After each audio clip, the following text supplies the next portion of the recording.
定係正式宣布？呢兩句應該係過去一兩個月最多港超聯球迷討論嘅話題。兩隊鬥到最後一周，亦都令球迷可以自1920球季之後，再一次可以同時留意兩場比賽嘅結果點樣影響爭標嘅形勢。1920球季即係邊季啊？你記唔記得啊？疫情搞到要閉門嗰季咯。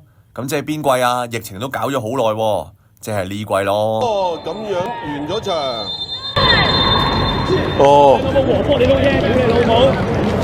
屌你老母咁撚冇志氣啊你！